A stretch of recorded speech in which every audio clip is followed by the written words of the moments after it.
Hello, good afternoon, everyone.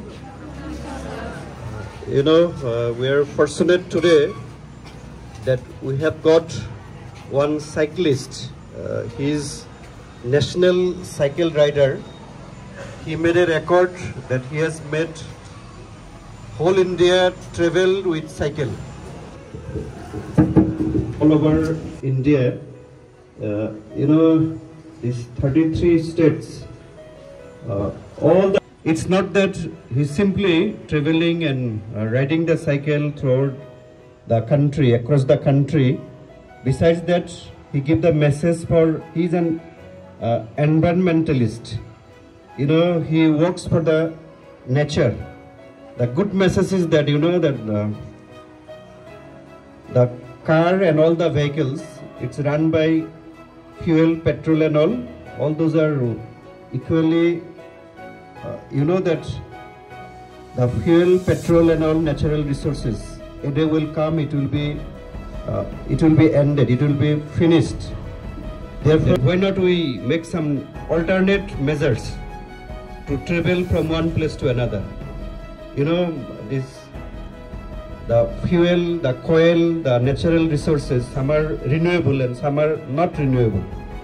All those studies in social science and all and the environmental studies, that it's very necessary to save the resource for our next generation. Now you have seen that Mr. Amitabh Bachchan and someone comes in the TV news and all, who is sitting in the car, he is asking the driver, will you finish all the petrol, all the oil from the world, or you will leave something for next generation?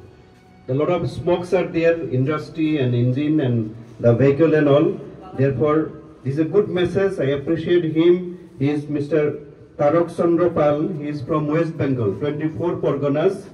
He came to Assam and he is traveling, as I told, all the states of India. Not once, he made a record of twice. And in future, he may make the target to make the world also by cycling. So give a big round of applause for his adventurous effort. It's a big effort, it's a good effort. Sometimes we are not going for 5 kilometers, 10 kilometers by cycling and all. But this man, he is so energetic, even though he is not very fatty, very tall, but he is very energetic. Therefore, he is carrying heavy luggage. If you leave the cycle, you cannot make this and that. I was trying there, it's very heavy. Whole day and night also.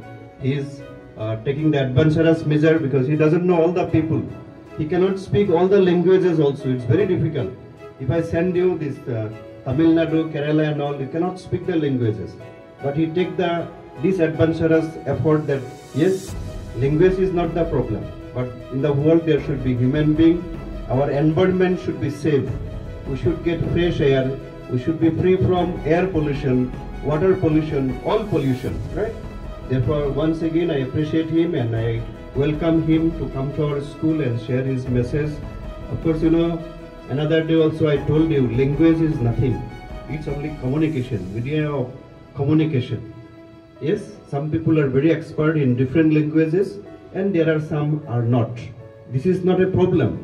But thing is that we must understand, and I hope you will be accepting whatever language. I told him very freely that any language, our students are expert. They understand all the languages. Am I right? You understand Assamese, you understand Hindi, English, Bengali, yes? So it's not a problem. He will speak in his own language, maybe West Bengal, they're very expert in Bengali and all. So I'll tell him to go through his mother tongue because we understand all the languages. We're very smart people. Okay, I'll not take much time. Time is for him. So I request him to share a few words with you, how to save our environment, how to make us healthy, how to go by cycling in the evening or in the morning. That's a good exercise also. Okay, thank you. Have a good day and enjoy his speech and we'll do our action also. Okay. We would want to felicitate Mr. Tarak Pal with a Fulam Gamusa. May I request Principal Sir to offer the Gamusa to Mr. Tarak Pal.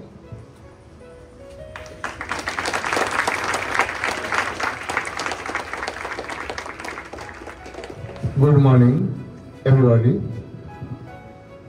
বাংলায় বলবো না হিন্দিতে বলবো না ইংরেজিতে বলবো বুঝতে পারছি না, সব মিক্সড করেই বলি, বুঝতে পারবে। প্রথমে এই স্কুলের প্রধান শিক্ষক এবং অন্যান্য শিক্ষক শিক্ষিকাদের আমার তরফ থেকে নমস্কার জানাই, এবং অগণিত যে ছোট ছোট ছাত্রছাত্রীরা রয়েছেন তোমাদের আমি জানাই ভালোবাসা, তোমরা আরো বড় হও এটা আশা করব। আমি স্যার তো বলে দিলাম, আমার নাম তারকচন্দ্র পাল, কলকাতা থেকে এসেছি। সারা ভারতবর্ষ আমার এটা সেকেন্ড টাইম। প্রথমবার আমি খুলেছিলাম 2017-18 সালে, প্রায় 11 মাস বাড়ির বাইরে ছিলাম। তারপরে আমি ঝাড়খণ্ড গিয়েছিলাম, তারপরে উড়িষ্যায় গিয়েছিলাম 2 বার, তারপরে আসাম সরকার মানে আমাদের এই গভর্নমেন্ট আমাকে ডেকেছিল 2021 সালে। তোমরা হয়তো তখন টিভিতে পর্দায় খবরে কাগজ অনেক দেখেছো, বেশি দিনের কথা না, 2021 সালে আমি একটা টিম নিয়ে এসেছিলাম, প্রায় 5-6 জনের টিম নিয়ে এসেছিলাম। পেপার দেখলে বা শুনলে বুঝতে পারবে। আসাম সরকারে আমি কাজিরাঙ্গা পর্যন্ত গিয়েছিলাম, এবং সেই সময় সেই ঘটনা হয়ে যাওয়ার পরে আমি গত বছর লাদাখ, জম্মু কাশ্মীর, কার্গিল, দ্রাস এগুলো ঘুরে এসেছি। এবং কি গত বছর একটু অন্য উদ্দেশ্য নিয়ে গেছিলাম, কারণ হচ্ছে 75 বছর পূর্তি ছিল আমাদের স্বাধীনতার। আমাদের যে মানে লাদাখ অঞ্চলে যে সেনাবাহিনীরা আছে -30 ডিগ্রি -40 ডিগ্রি তাপমাত্রায় আছে ওরা, এবং ওরা সদা জাগ্রত, সবসময় জেগে আছেন বলেই আমরা কিন্তু রাতে ঘুমোতে পারছি, তাই তো? হ্যাঁ, আমরা নিশ্চিন্তে ঘুমাই, কিন্তু ওরা জেগে থাকে। কত ডিগ্রি তাপমাত্রা? বরফের মধ্যে -30 -40। সমস্ত ভারতবাসীর পক্ষ থেকে আমি গিয়েছিলাম ওদের সম্বর্ধনা জানাতে, অভিনন্দন জানাতে, এবং শুধু আমার পক্ষে না, তোমাদের প্রত্যেকের পক্ষ থেকে আমি গিয়েছিলাম ওদের সম্বর্ধনা জানাতে, এবং সেখানে সম্বর্ধনা জানিয়ে এসেছি সেই সেনাবাহিনীদের। এবং আমি হচ্ছে ভারতবর্ষে প্রথম ছিলাম যে সেনাবাহিনীদের জনসাধারণের পক্ষ থেকে সম্বর্ধনা দেওয়া হয়েছে, মানে এরকম ব্যাপারটা। এবং খুব ভালো লাগে, তোমাদের পক্ষ থেকে দিয়ে এসেছি, মানে শুধু আমি দেইনি, তোমরাও আমার সঙ্গে সঙ্গী হয়ে গেছো। এবছর আবার বেরিয়েছে সেকেন্ড অল ইন্ডিয়া ট্যুরে, 2025 টার্গেট আছে ওয়ার্ল্ড ট্যুরে। কেন ঘুরছে পাগলের মতন? প্রথম প্রশ্ন চাই। আমি তো গাড়িতেও নিতে পারতাম, তাই না? আসলে এই সাইকেল হচ্ছে একটা দূষণহীন যান। আমি যদি মোটর সাইকেল নিয়ে যাই আর সবাইকে দূষণের বার্তা দেই, দূষণ করবেন না, দূষণ করবেন না, কেউ শুনবে কি? সবাই বলবে আপনি দূষণ ছড়াচ্ছেন, কেউ হবে না।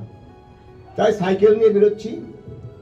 আমি এবার তোমাদের কিছু প্রশ্ন করবো, উত্তর দেবে। একটা প্রশ্নই করবো, তোমরা কে কে বাবা ও মাকে ভালোবাসো? হাত তোলো।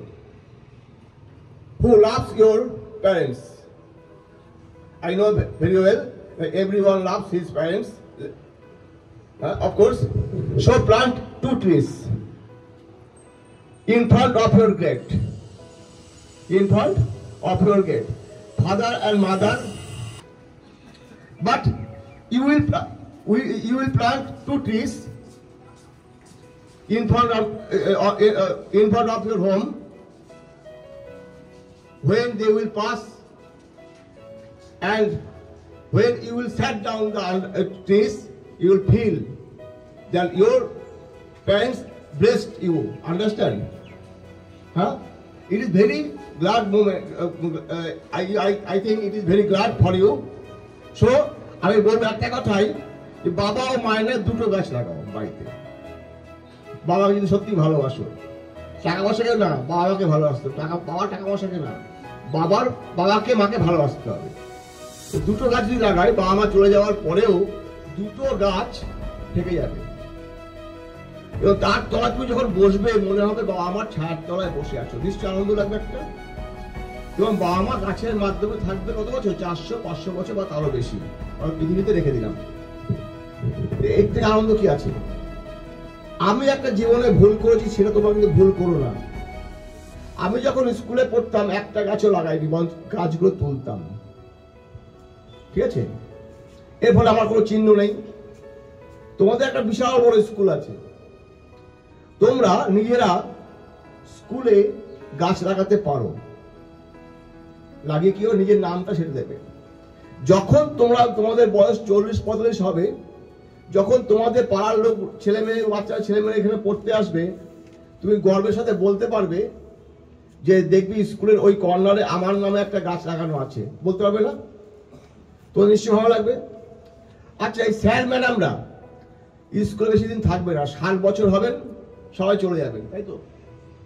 স্যার ম্যাডাম 60 বছর হবে তারা স্কুল ছেড়ে চলে যাবেন, একটা পেন পর্যন্ত রেখে যাবেন না, ঠিক তো? এবার স্যার এবং ম্যাডামদের আমরা স্কুলে বন্দি রাখবো। কিভাবে রাখবো? স্যার ও ম্যাডামদের স্কুলে তাদের নামে গাছ লাগাবো। তাহলে কি হবে? স্যার এবং ম্যাডাম এই স্কুলে 400-500 বছর বা তার বেশি থেকে যাবে। নিশ্চয়ই আনন্দের ব্যাপার ওটা, তাই তো? তোমরাও বেশি থাকতে পারবে। পৃথিবী বাঁচতে গেলে তো এইভাবে হয়।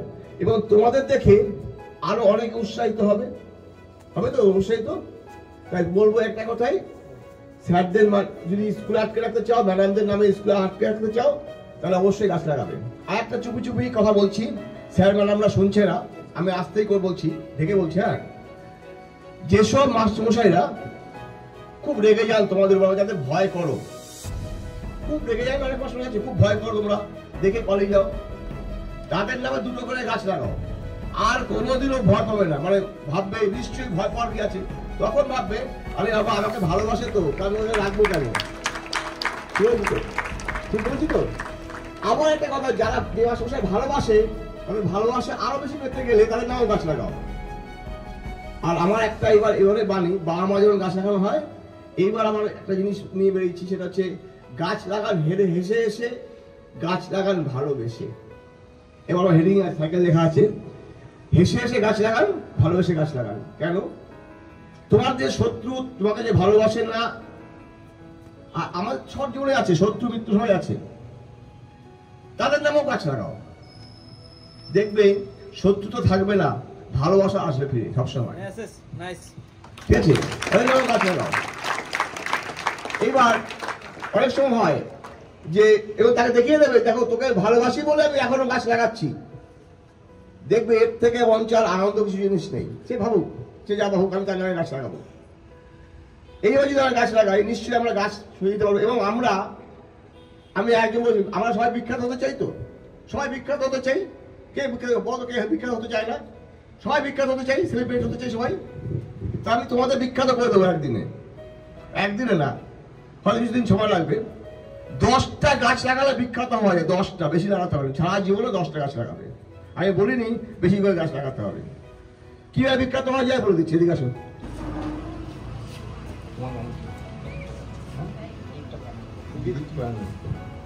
এর নাম হচ্ছে কি, ভয় বলতে, নাম বলতে সবাই বলতে হবে না, শুধু স্কুলের ক্লাসে কয়েকজন বলতে পারবে, বাইরে কেউ বলতে পারবে, বলো কি?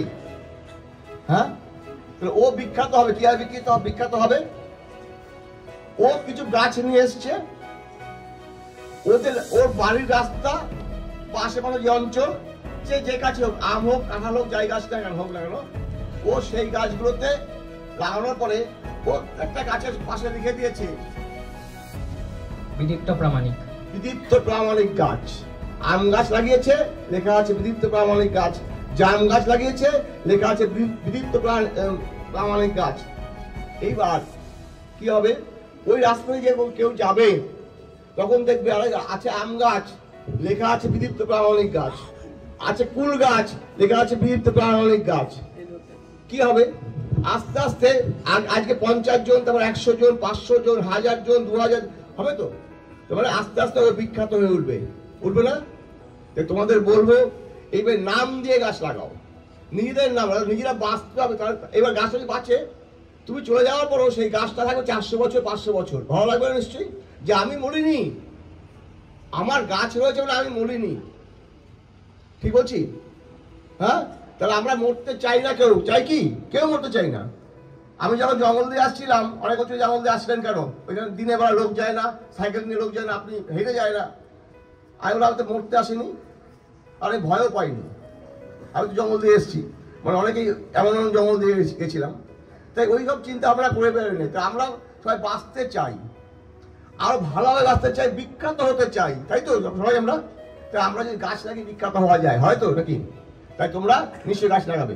আর একটা কথা, প্লাস্টিক দূষণ, তোমরা জানো প্লাস্টিক দূষণ হয় আমাদের মাটিকে যেমন দূষণ করে, পরিবেশকে দূষণ করে, বিভিন্নভাবে দূষণ করে। এইটা অনেকেই বলে প্লাস্টিক ব্যবহার করবেন না, আমি বলবো না, এটা হয় না, এটা বাস্তব জিনিস। কারণ এটা প্লাস্টিকের যুগ, আমি প্লাস্টিক ব্যবহার করবো না, এটা হবে না। এটা যে ধরে আছে সেটা প্লাস্টিক, আমার সাইকেলে প্লাস্টিক, সব জায়গায় প্লাস্টিক, বৃষ্টি হলে মোবাইলটা কভার করতে প্লাস্টিক দিয়ে পারবো না। কিভাবে করবো? তাহলে সচেতন ভাবে ব্যবহার করবো, যে কোনো জায়গায় প্লাস্টিক ছুঁড়ে ফেলে দেবো না। আমাদের বেশিরভাগ প্লাস্টিক জমা হয় রান্নাঘরে, এই প্যাকেট ওই প্যাকেট, বাজারের প্যাকেট, তাই তো? সেইগুলো একটা বোতলের মধ্যে ভরবো, এক জায়গায় ভরে রাখতে পারি, সেগুলো ছড়িয়ে পড়বে না। সেগুলোতে বিভিন্ন রকম জিনিস তৈরি করা যাবে, আকার জিনিস তৈরি করা যাবে, গাছের চাঁদে ঘেরা যাবে, টেবিল করা যাবে। তো চেষ্টা করো না। তাহলে আমার প্লাস্টিকগুলো এক জায়গায় রচ্ছে, মানে একটা বোতলের মধ্যে প্লাস্টিক ঢুকিয়ে ঢুকিয়ে শক্ত করলাম, যাকে বলা ইকো ব্রিক, এবং তার উপর একটা কিছু পেতে দিলাম, 4টে করে একটা টুল হয়ে গেল, বা তার এঁকে দিলাম একটা সুন্দর আকার জিনিস হয়ে গেল। অনেক কিছু করা যায়, তাহলে আমাদের প্লাস্টিকগুলো ছড়িয়ে পড়ছে না। 3 নম্বর, জল অপচয় করা বন্ধ করতে হবে। আর যেটা হচ্ছে পুকুর নদী নালাগুলোকে বন্ধ করতে দেব না। এইগুলো তো আমরা সহজেই করতে পারি নিজেরা, কারণ দূষণ তো আমরাই করছি, আমাদের কিছু করতে হবে। 3 নম্বর, বনে জঙ্গলে বিশেষ করে আমি দেখেছি এত অক্সিজেন নেই যে আমাদের বনে আগে দাবানল হয়, এখন দাবানল হয় না। দাবানল বোঝো তো, কাছে কাছে ঘষালে যেটা হতো, এখন ওটা হয় না, মানুষ লাগিয়ে দেয়। কেন? ওই কাঠগুলো চুরি করার জন্য। লাগাবো না, লাগাতে দেবো না, কারণ বোঝার চেষ্টা করি একটু। আচ্ছা, বনে জঙ্গলে শুধু গাছ থাকে নাকি? অনেক পশু পাখি থাকে, পশু পাখি থাকে। এবার সেইগুলো যদি আগুন লাগে, সেগুলো মারা যাবে। তাদের তো মা আছে, তাদের তো বাবা আছে, তাদের তো সন্তান আছে। কেউ বাবা হারা হবে, মা হারা হবে, কেউ সন্তান হারা হবে, তাদের কষ্ট হয় না? আমার ঘরে যদি কেউ আগুন লাগিয়ে দেয়, আমার কেমন কষ্ট হবে? ঠিক তেমনি ওদের ঘরেও কেউ যদি আগুন লাগিয়ে দেয়, ওদেরও খুব কষ্ট হয়। তাই আমি বলবো একটা কথাই, যে বনে জঙ্গলে কেউ না আগুন লাগায় বা আগুন লাগাবো না, বুঝেছে? তাই সবাইকে বলবো একটা কথাই, লাস্ট শেষ বলছি, নিশ্চয়ই আমরা গাছ লাগাবো। এবার ধীরে ধীরে কিভাবে লাগাবো? নিজের নামে, বাবা মায়ের নামে, স্যারদের নামে, ম্যাডামদের নামে, প্রত্যেকে। তো একটা কথা শুনে রাখো, পরিবেশকে যদি আমরা ধ্বংস না করি, পরিবেশের নিজেকে ছেড়ে দেই, আপনা আপনি সুন্দর হয়ে উঠবে। শুধু তাই না, নিজেকে সুন্দর করবে না পরিবেশ, আমাদেরকে সৌন্দর্য গড়ে তুলবে। আমরা তো আর্টিফিশিয়াল অনেক কিছু বাকি নিজেদের সুন্দর হওয়ার জন্য, পরিবেশের দরকার হয় না, ও নিজে নিজেই সুন্দর হয়ে যায়। তাই আমরা বলবো পরিবেশ বাঁচাতে হবে। ধন্যবাদ সবাইকে, ধন্যবাদ, ভালো থাকবে। আর যদি কোনো প্রশ্ন থাকে, প্রশ্ন জিজ্ঞাসা করতে হবে। আমি যে কাজটা করি মনে আনন্দে কাজ করি। আমি যেখানে কাজ করি, যেখানে মনে আনন্দ পাই, সেখানে ছুটে যাই। আচ্ছা, প্রথম প্রশ্ন হচ্ছে যে আমি কোথায় রাত কাটাই। আমাদের এখন হোম ডেলিভারি হয়েছে না, অনেক সময় বাড়িতে বাড়িতে খাবার দিয়ে যায়, সন্ধ্যাবেলা, সকালবেলা, রাত্রিবেলা। কেউ যায় না আজকে কি কি দেবে খাবার। ঠিক তেমনি আমি রাতে কোথায় থাকবো আমি নিজেও জানি না।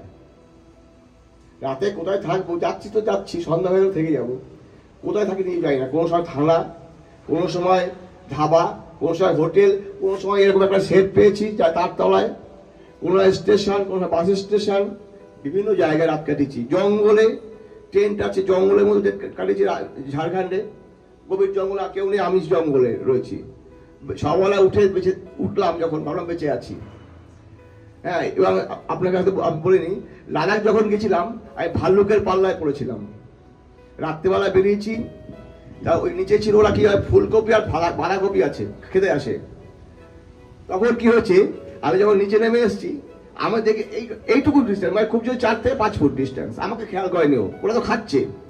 আমি নেমে এসেছি, এবং নেমে আসার পরে এবার দেখি কালো একটা বিশাল বড় একটা, আমি তো বাবাকে লাভ চিৎকার, এত জোর চিৎকার করে উঠেছি, আমি নিজেই তো অবস্থা খারাপ, উঠে লাভ দিয়ে উপরে উঠে গেছি, মানে কি হবে জানি না, প্রায় 6 ফুট উঠছে, লাভ উঠে গেলাম, একটা শুধু ধাপ পেয়েছিলাম। উঠে গিয়ে দেখি আর একটা রয়েছে সামনে, গিয়ে সঙ্গে সঙ্গে দরজা বন্ধ করে দিলাম। এবার তো বড় বড় নিঃশ্বাস নিতে দেখলাম, একা তো কি করবো, তখন আমি বেঁচে গেছি। এবং তারপরে কিছু লোক এসে বললো, ওখানে কিছু লোক ছিল, যে আমরাও দেখেছি আর দরজা বন্ধ করেছিলাম। আমি খুব ভালো করেছি, আমাকে বলতে পারলো না। তারপরে কি ভাবছি যে আমি ভাল্লুকের চেয়েও বড়, কেন ভাবলাম? আমার চিৎকার ওরা ভয় পেয়ে চলে গেল। এত কষ্টের জার্নিটা আপনার সরকার তারিখ যে কোনো আপনি ইন্ডিভিজুয়াল সরকারের কাছে যখন যান কোনো স্টেটে কি ধরনের হেল্প পান আপনারা? আজ পর্যন্ত কোনো গভর্নমেন্টের কাছ থেকে কোনো হেল্প পাইনি এখন পর্যন্ত। বলা কি গভর্নমেন্ট হেল্প না, আমাদের এমএলএ, সাধারণ এমএলএ হেল্প যেটা করেছিল আমাকে, ফার্স্ট অল ইন্ডিয়া যখন সাইকেল করি তখন একটা সাইকেল দিয়েছিল, অল ইন্ডিয়া কমপ্লিট সাইকেলটা আবার নিয়ে নিয়েছে। এই হচ্ছে আমাদের গভর্নমেন্ট।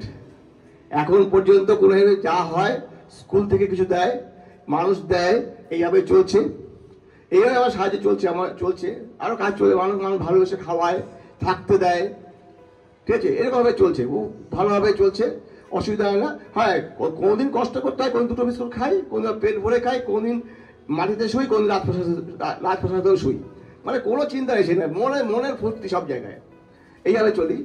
আর ফান্ডের চিন্তা করি না, ওই আমার খাওয়া দাওয়া থাকলে চলবেই হবে, আমি কাজ করতে পারলেই হলো, চিন্তা করি না।